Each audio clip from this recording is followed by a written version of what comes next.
Hi, my name is Chris Parkhurst. I'm a documentary filmmaker, and I'm also the host of the Documentary Life podcast, a show that spans 140 episodes, has been downloaded in over 135 countries, and I've been producing for about 5 years. I decided to put each and every episode up here onto YouTube to sort of expand the audience, and as we say in the show, maybe inspire and inform some more doc filmmakers, hopefully like yourself. In the episodes, you may find some older, maybe outdated URLs, in particular, any of the documentary filmmaking courses that we do offer online. If you have any questions about the URLs, simply look in the show notes on this page, here on this YouTube page, and that'll be able to take you where you need to go to. Other than that, I hope you enjoy the show, and it's great to have another listener to the Documentary Life. Have a great day. Microphone check, 1, 2, 3. City, sibilance. Levels check, good, sounds good. 1, 2, 3, rolling and... I think that everybody who works in the creative industries has imposter syndrome to some degree or other. Whether or not they admit to it is, that's a different matter, but everybody has it. I would also say, to balance, that there is no such thing as an imposter in the world of documentaries. Everybody is entitled to tell stories. Everybody has what it takes to tell stories. There is nothing that entitles one person over another to tell a story. Films don't get made because they're great stories. They get made because someone actually believes that it's a great story, and someone has the passion to overcome all of the challenges that filmmaking entails. Hello and welcome to The Documentary Life, a show that sets out to inspire and inform you on how to best live and lead your own documentary life. I am your host, Chris G. Parkhurst, and this is episode number 108, and it is brought to you by Barong Films, proud creators of documentary film, the Documentary Life podcast, and the Independent Documentary Filmmaker 101 course, which helps documentary filmmakers create successful films by teaching the non-creative or business aspects of doc filmmaking.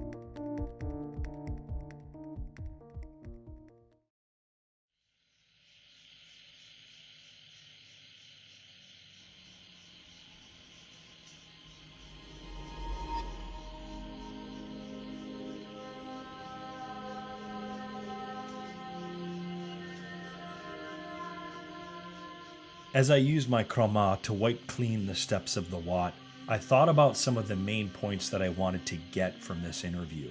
One of the only true interviews I would be doing this time out in Cambodia. This was an interview that I needed to do for some time, but hadn't quite been able to schedule.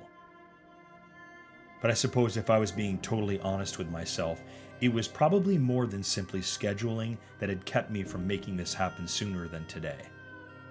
I suspected that I'd held out as long as I could because some of the tough material that I was going to have to be dealing with. The young Khmer woman that I had seated on the steps of the Wat and was now framing up in my lens was Setsochara, the granddaughter of the most well-known singer to have ever come out of this part of the world, Sinsi Samut.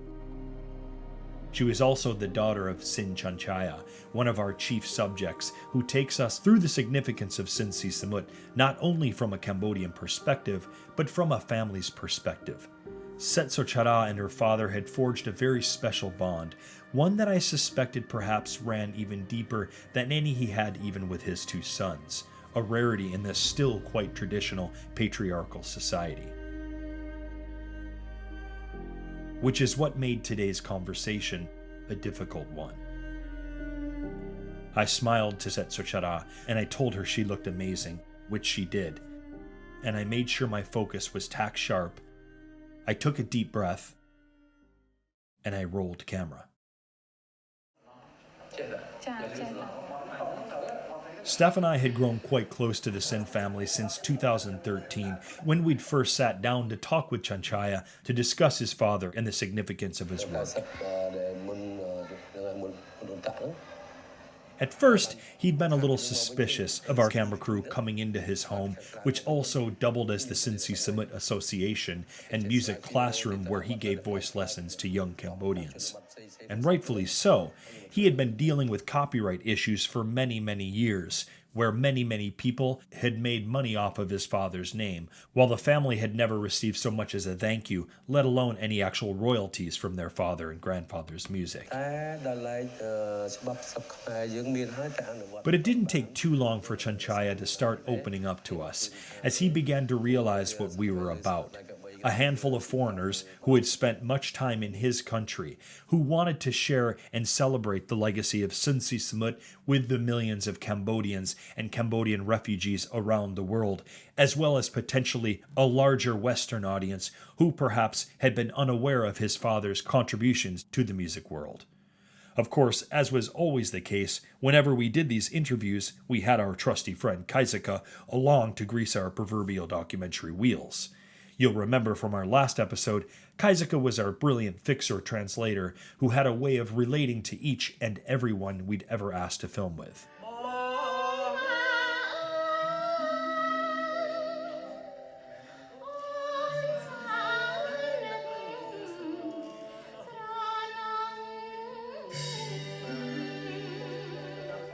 We probably spent a good 2 hours filming with Sin Chanchaya that first time out.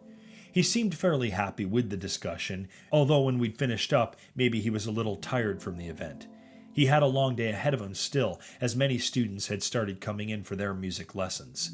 We stuck around and filmed some of these lessons, then politely thanked he and his wife for allowing us to spend time with them, told them we'd be in contact in the future when we'd finished our short little doc.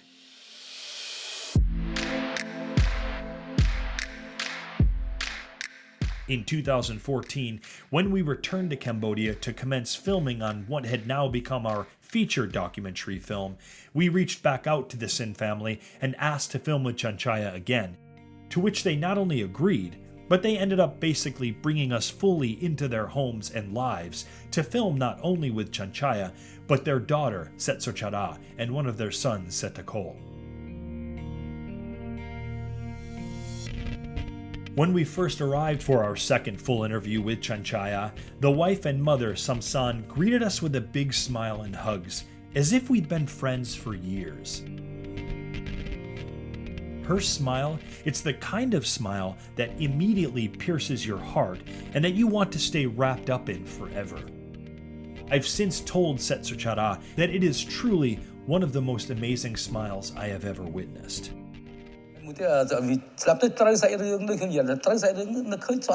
As we get into our interview, I notice something immediately. Sin Chanchaya seems a bit more relaxed, a little lighter and happier somehow. That first interview seemed a little heavier. He had definitely seemed weighed down by the seemingly losing battle to try and secure proper copyrights to his father's music, to try and better provide for he and his family's fairly meager Phnom Penh existence. There are jokes in the interview, some of which I actually understand without Kaizaka's translation. His family occasionally comes out to give us waters and biscuits. His daughter, Setsochara, offers to take us to a few of the spots that Chanchaya talks about in the interview. We would actually end up interviewing her and her brother a few days later, which is when we started to really get to know Setsochara a bit more. Her English is quite good, so we don't even have to trouble Kaizaka with another interview. She even concedes to us during that interview that her father really likes us and believes in what we're doing with the film, and the family has been instructed to cooperate in any way that they can. This somehow feels deeply satisfying. It has become really important to us that the family not only understands what we're trying to achieve with our film, and that they have accepted us into their space, trusting that we will do everything in our power to honor the legacy of their father and grandfather, and to tell the story in as most authentic a way as possible. The interview, which really felt more like a conversation and a reconnection, lasted another 2 hours. This time, Chanchaya doesn't appear tired at all. He seems energized from the experience. We all then go out for lunch and have a great time joking about this or that, and we share a few stories of one another's families. He asks about our 8-month-old son, Flynn. Turns out, Setsochara, she's been sharing with the family photos and videos that we'd been posting on social media since Flynn had been born. As we part ways, I feel a strong connection to this man who has allowed us into his home to film with he and his family. This man whose spirits seemed a bit more raised, seemed to possibly be moving in a more positive direction. We waved goodbye.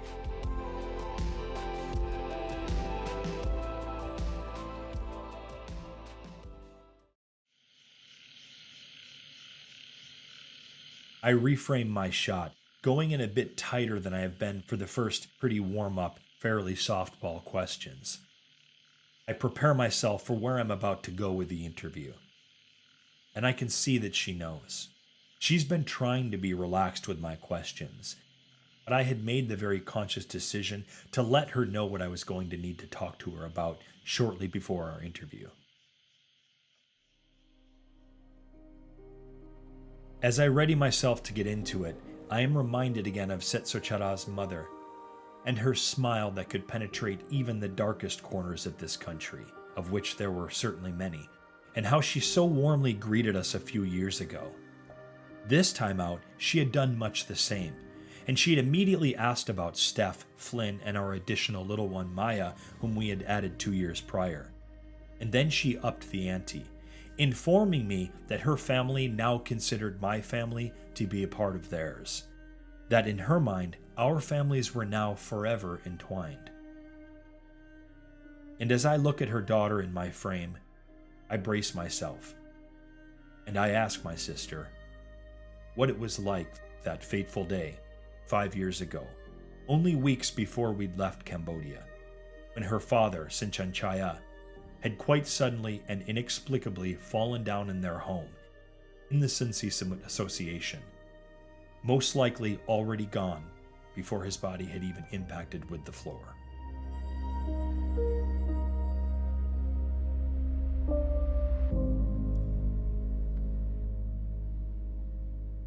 Thank you for tuning in to today's Chris in Cambodia. If you'd like to see some photographs of our beautiful Cambodian family and some great behind-the-scenes footage from our time filming with the Sins, or if you'd like to catch up on any of the earlier Chris in Cambodia segments, head on over to the show notes for today's episode by going to thedocumentarylife.com.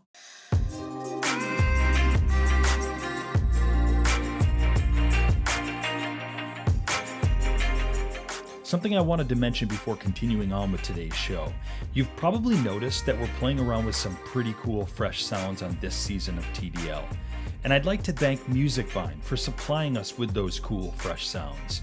If you're interested in learning a little bit more about how Musicvine might be able to serve your doc project, you can check out the show notes for today's episode, or you can simply go to their website at musicvine.com.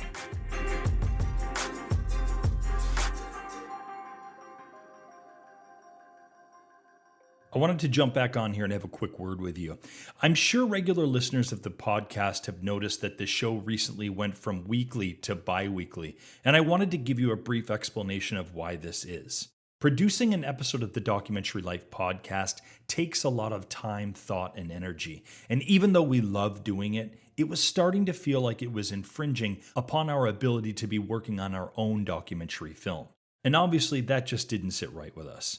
So we had a choice. Reduce the content on each weekly episode, or maintain and even improve the episodes we produce, but put them out less frequently. To us, this was a no-brainer. We never want the quality of this podcast to go down. In fact, we want it to get better and better. And by allowing us more time to work on our own doc film and allowing the reality of our filmmaking experience to filter in, we believe that will be the case. We want to say a big thank you to those of you who enjoy, support, and find inspiration in this podcast. You are the reason that we make it, Doc Lifer. When I first started out working in documentary, I kind of naively went forth and simply shot my first documentaries with only a rudimentary knowledge of some very important aspects of doc filmmaking, like film funding or film budgeting, or even the promotion and distribution of my film. You see, the production and creative aspects of filmmaking I was already well acquainted with, having worked commercially for a number of years. But the non-creative or the business aspects of making a doc film, I really had to kind of learn on my own, and oftentimes painfully after the fact. Which is why when Steph and I started working with other documentary filmmakers, helping them with their projects, we knew that this is where we needed to offer the most support on the business structure that supports doc films in finding the funding and distribution that they deserve. On Monday, July 1st, so in just a few days, we are opening doors for enrollment on our Independent Documentary Filmmaker 101 course, which instructs you, the independent doc filmmaker, on all you need to know about the non-creative or business aspects of making your doc film. Over the past year, Steph and I have been talking to countless doc filmmakers and finding out their biggest pain points, taking the best of an earlier version of the doc filmmaking platform, formerly known as the Documentary Academy, and taken the best and worst of our own doc filmmaking experiences, and we've created Independent Documentary Filmmaker 101. In Independent Documentary Filmmaker 101, we have targeted 6 specific areas that we believe are the essential non-creative aspects of doc filmmaking. And out of this, we have created 6 robust modules. They are perspective and mindset, pitches and proposals, presence and connection, film finances, film promotion, and film distribution. Now, our approach is simple and straightforward. You start from the beginning of the course, and using our mixture of video and text tutorials, our tailor-made workbooks, MP3s, and some of our industry expert webinars, you work through each module, creating the foundation for an empowered and successful documentary film. If you'd like to learn more about how Independent Documentary Filmmaker 101 can help your film, then visit thedocumentarylife.com/courses. Take it from me, it's one thing to have a great idea for a film and maybe have some of the gear in which to shoot it, but it's an entirely other thing to operate with a real budget, being able to pay your crew and yourself, and to understand the methods of proper audience building or how to promote, market, then distribute your film. If you think that you are ready to start making the kind of documentary film that you can be excited and proud to share with the world, Independent Documentary Filmmaker 101 is the course for you. Check it out today by going to thedocumentarylife.com/courses. We'll see you there.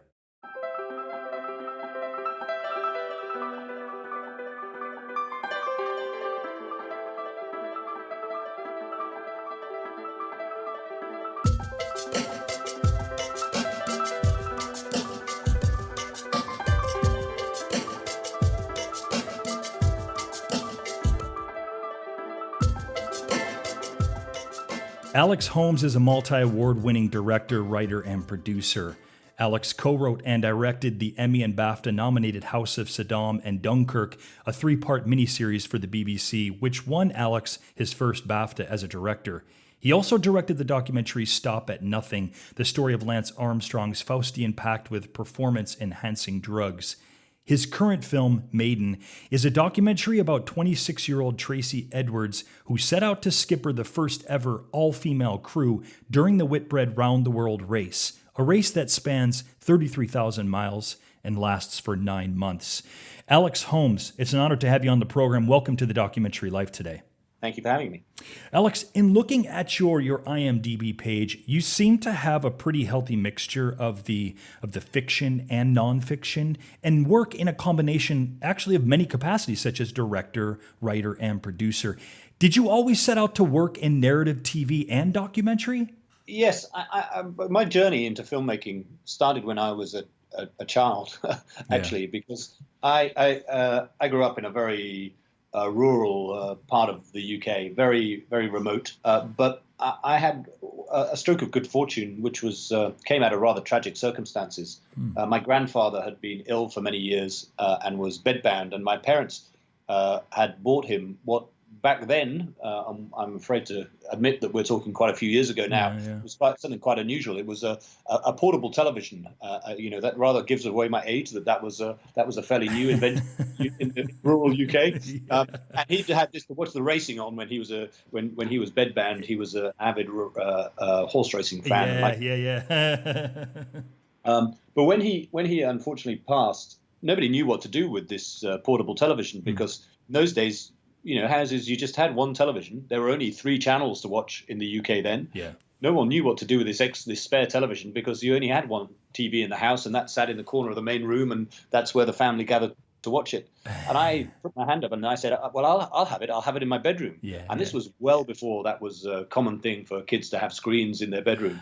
But I managed to get my hands on this portable TV, which came in a kind of wooden case, if you can believe that. Yeah, The casing was still made of wood in those days. And basically, I used to spend all my evenings watching the films that the BBC in those days used to put out as basically cheap schedule film late at night. And were you watching any of the Granada film stuff, like the 7 Up series? Absolutely, but I was more interested in watching. I have to say, I was first attracted to the dramatic films. Yeah, of course, right. And actually, a lot of kind of French New Wave and stuff like that. I had a very eclectic taste. Yeah. And for me, it was a kind of a way of, I was stuck in the sticks, and it was a part of it was escapism, disappearing into these amazing lives. But also I became fascinated with the power of this medium and how it could tell stories and how it could move me and connect me with my own sense of, humanity and destiny and what have you. So I was always very drawn to film. I then went to university. I studied, I grew up, I went to university. I studied anthropology. Perfect. Which was, fascinating. I was drawn purely by my interests. I had no concept of what that might lead to as a career. Yeah. That seemed to a question that mattered to me at the time.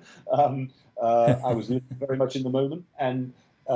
And then that left me with the problem when I graduated. Well, what do you do now? Right, what now? And before I knew it, I had moved from the sticks back up to London, slept on a friend's floor, and started this job as a receptionist. And like you do when you're a kid, you kind of do everything you can to make yourself indispensable. Yeah.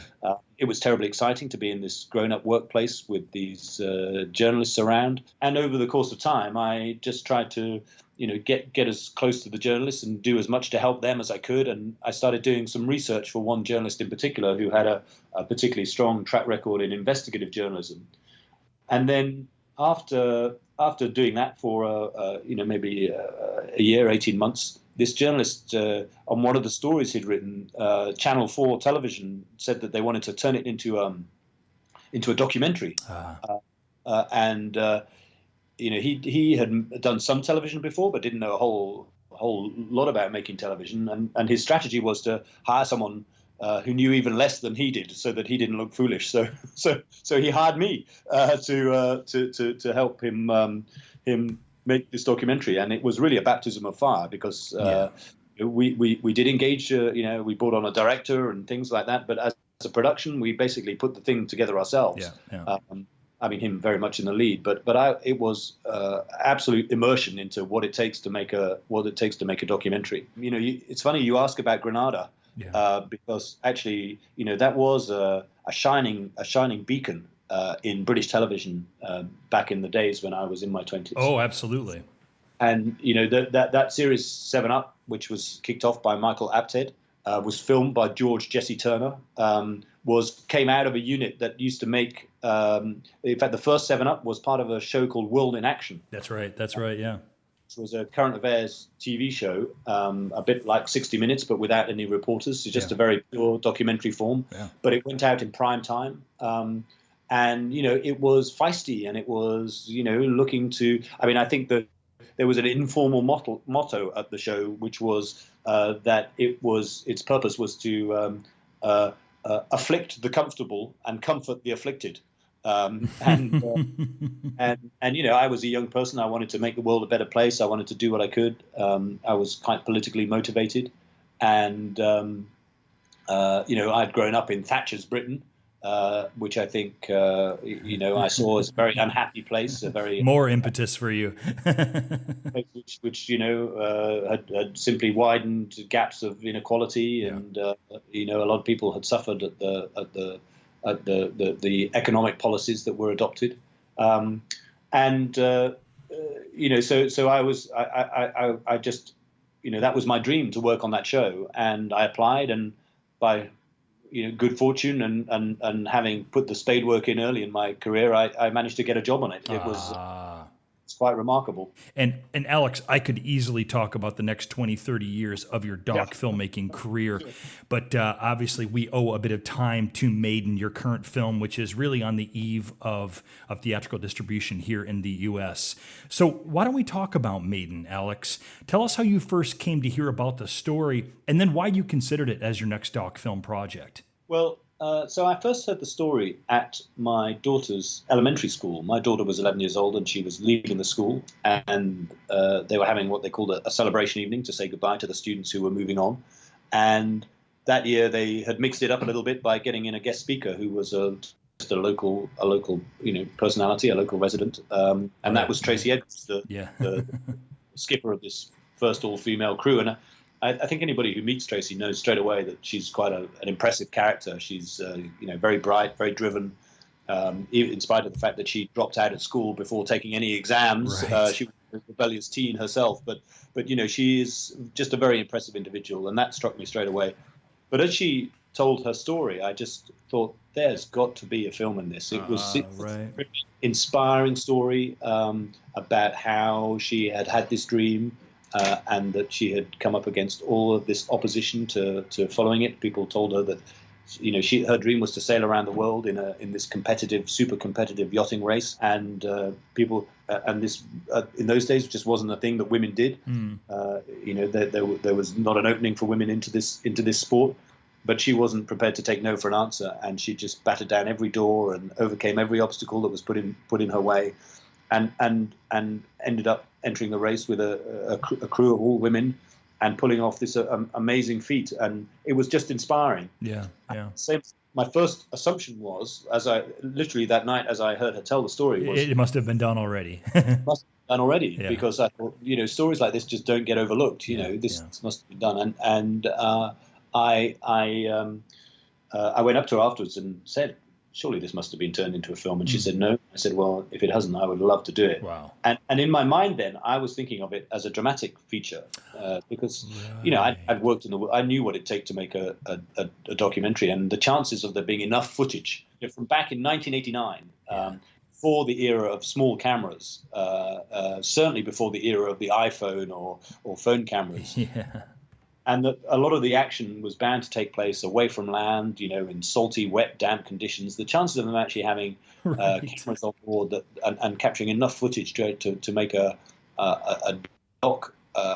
proper doc about this, I thought was almost nil. So I kind of scouted that straight away. And it was only in a conversation a couple of days later with Tracy, when I was following up with her, that she said, "You do know that we had cameras on board the whole way around." That was just music to my ears, because it was like returning to my first love. So yeah, it was a great opportunity. I'm Tracy Edwards, skipper of Maiden, the first all-female challenge in the Whitbread round the world race. Oh, shit. That is my smile. They're off. The fifth Whitbread round the world yacht race is underway. The Whitbread was the race. I made the decision to put an all-female crew into the race. So this was the first. Sailing in those days was very much a man's sport. I don't see why I shouldn't be allowed to sail because I'm a girl. We were absolutely determined. People were scathing. Well, it was an all-woman crew. A bunch of girls. How'd you all get on? There's lots of Vaseline for chapped lips, waterproof mascara. A very well-known yachting journalist referred to as a tin full of tarts. The further we got, the nastier this stuff would get. This film indeed very much plays like a narrative feature. And of course, it's mostly told by all of this archival footage.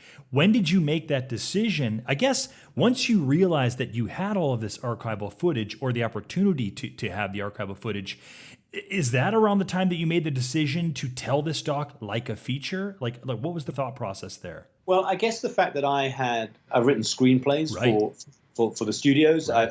I've written quite a lot in my life. That's as part of you referenced earlier, the fact that I have multiplicity of credits. Totally. I think you have to sort of turn your hand to whatever a story requires, and whether it's a writing gig or a directing gig or an opportunity to produce a film. Right. I'm happy to. I just want to be involved in telling good stories. Yeah. So I think I took some of that experience into making this and wanting to, and so my understanding of what makes a powerful narrative and how to chart a story has been informed by working in narrative fiction. Yeah. And I brought that back into my documentary work, I think. So I think that partly explains it. I also think that, I knew that I wanted this film. This film was, to me, it was a very beautiful story about a tough and challenging character. And I wanted to make it as simply as possible. I didn't want to have to make a complex web of reconstructed footage and archive, and I just wanted the story to feel like it was telling itself, and so my hope was that there would be enough archive that I could do that. I mean, interestingly, my producer on the project, Victoria Gregory, who is we have a small company together, Victoria, myself, and James Erskine, filmmaker, called New Black Films. Yeah. And she had been a co-producer on Senna. I think she was line producer on Senna. That was a film that I was very struck by. I was very impressed by that movie, and obviously one of the things that Asif did in that film was made the decision to actually take out the on-camera interviews, which I think they originally had in earlier cuts, and actually just let the voices speak to the archive. Right. And that was very powerful, and so I knew that I was going to be in that sort of territory. And in fact, we in spite of believing myself that this was a great story, it actually proved quite difficult early on to convince not my creative partners, but business partners that this had the potential to be a film. It actually took us quite a while to raise finance for the film, even though we had parallel to Tracy's journey a little bit, raising financing for the race, perhaps. In fact, and actually, even the timeframes were very similar. It took us 2 years to get the money to make the film. Why do you think people were hesitating to support the film financially, Alex? Especially given your track record. Well, I think that feature docs are still. They still are not guaranteed financial successes. There's still a risk in them. And we still rely a lot on soft money and tax breaks and things like that.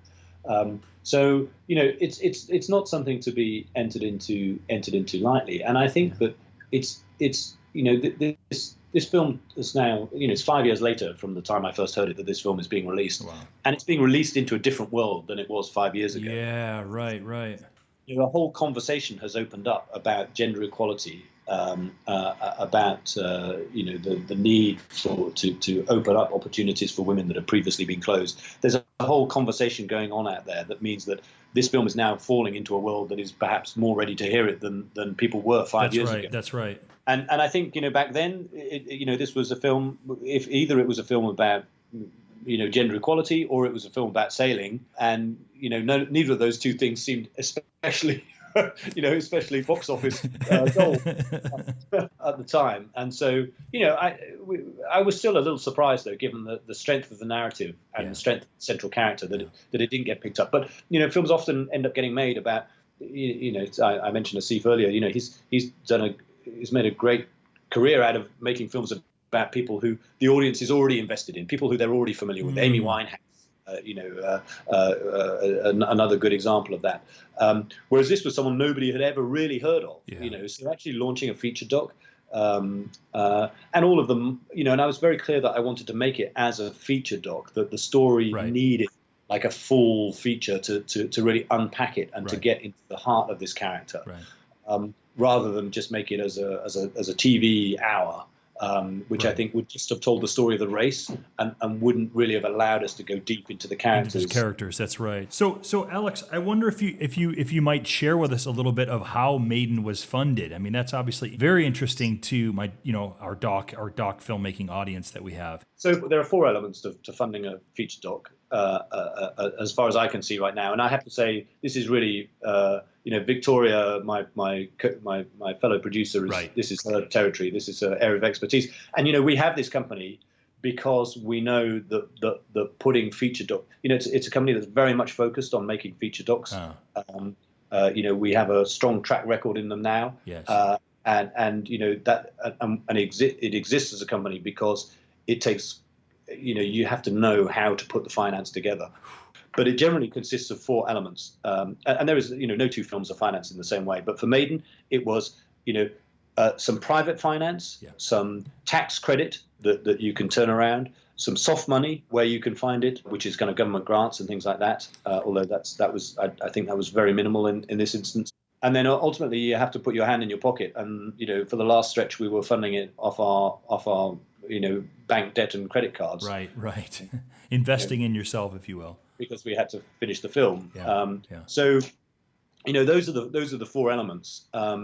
And really, it's slightly a house of cards, which you have to have what you put in place first, how far you dip into your own pocket before you're going to get finance from outside. You certainly have to have enough resources to produce some materials that you can show to potential investors. Make a trailer, make a get in some of that archival material and just turn it into something so that they can see proof of concept. So. All of that, you can do on a shoestring if you like, but it still takes resources. So those are the elements that go into financing the film. For you guys, okay. And the secret is just to keep your budget as low as you conceivably can. And I was very clear. That's not always the way. I mean, sometimes actually, you actually need to build a film. You need to build it bigger, and people they feel more secure investing in a bigger project than they do investing in a small project. Right. Reverse psychology for some investors there, but for us with this project, the answer was to try and really squeeze the budget down. I mean, so much so that at times we were considering, well, we had, we'd all admired what Asif had done in Senna and thought, well, maybe we should do something similar, because I wondered we could just do audio interviews. That's right.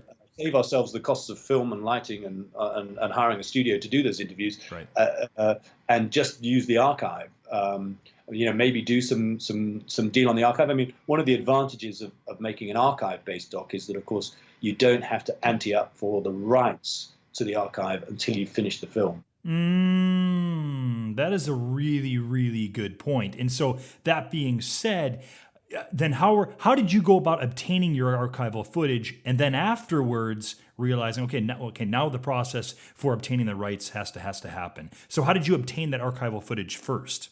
So the first thing is the search. It's a detective job. It's a research job. It's contacting every library, every individual who might have physical copies of the film. You need just to get your hands on it. And libraries generally will only release screeners. They won't send you the original material, but copies of that material so that you can look at it and view it and maybe cut with it. And then, having, and that was a unbelievably painstaking process. We were doing that in parallel with trying to raise the money, and any bit of money we got, we put into the research for the archive. Wow.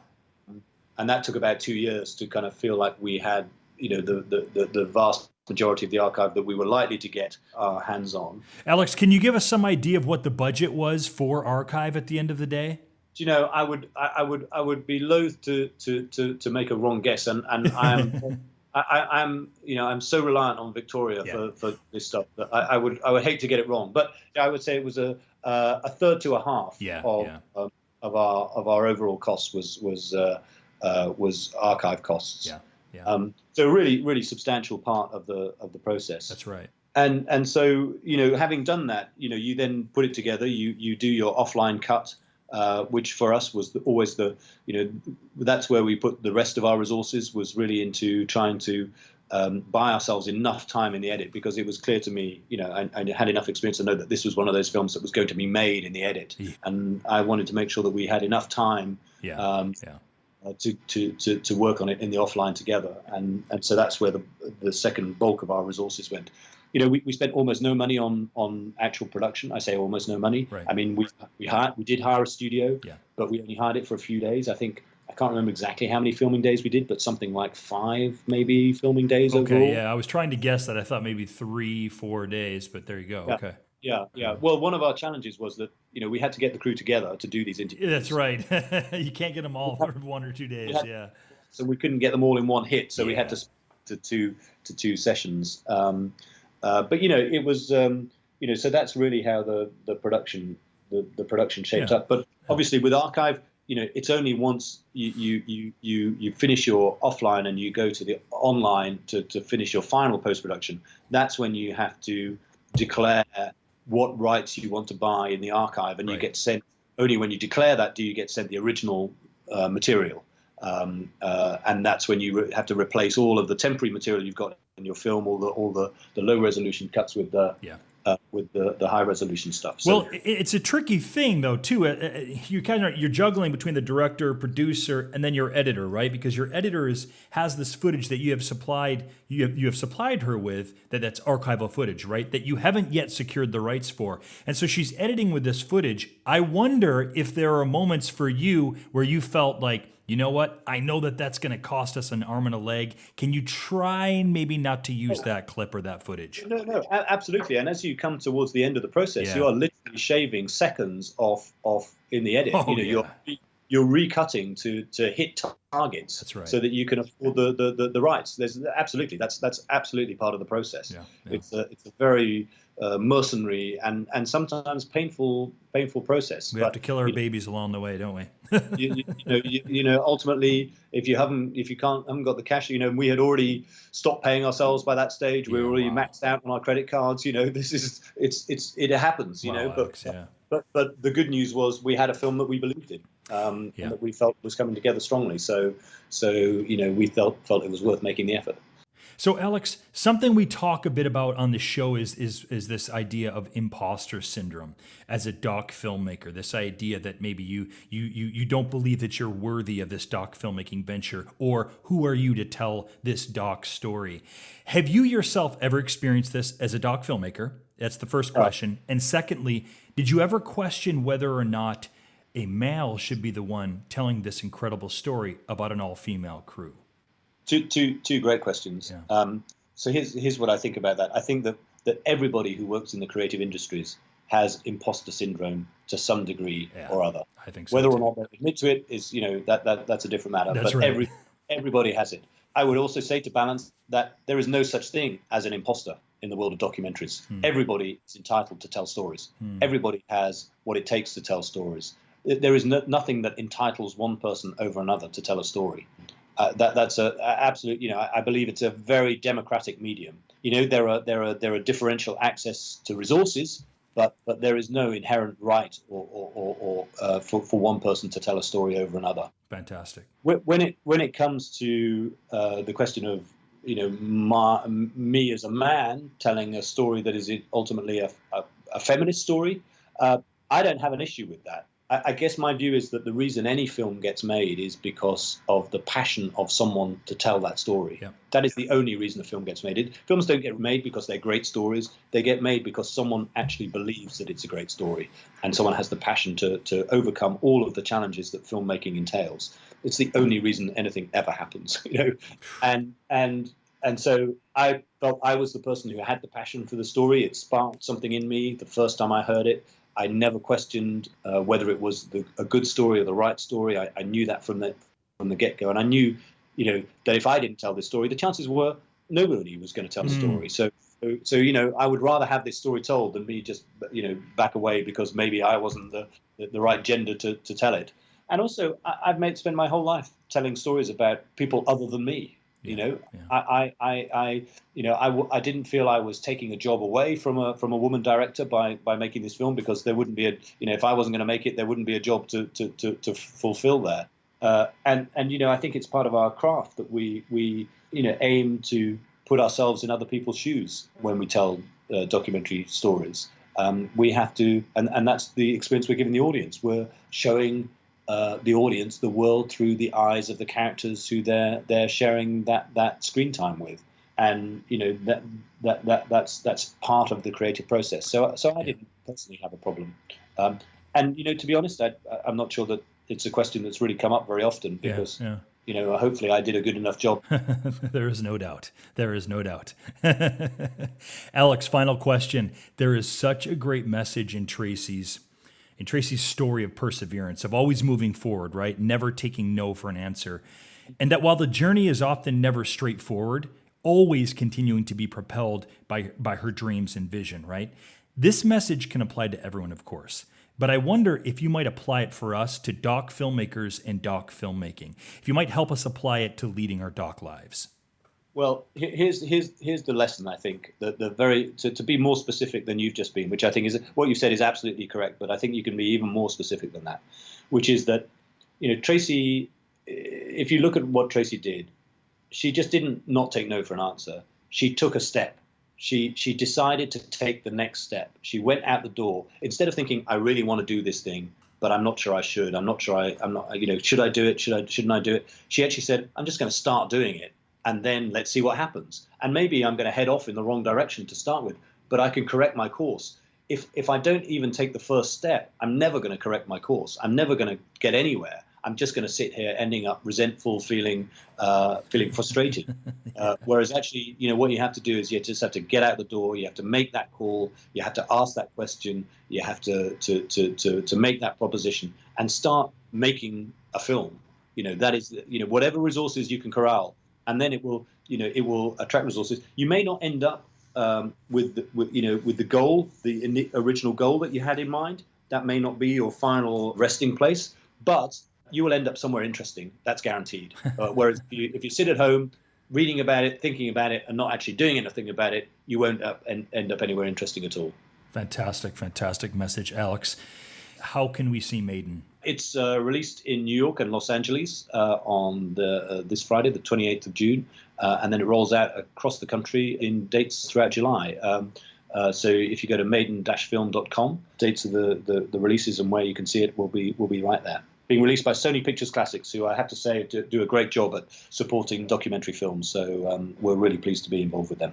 Alex, what a pleasure speaking with you today. Great messages abound. The film is Maiden.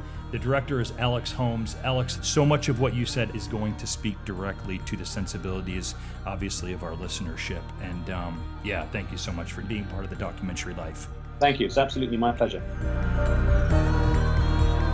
And don't forget, if you're interested in possible enrollment in our Independent Documentary Filmmaker 101 course, and you'd like to see if it might be a fit for you, head on over to thedocumentarylife.com/courses. We'll see you in 2 weeks' time, Doc Lifer.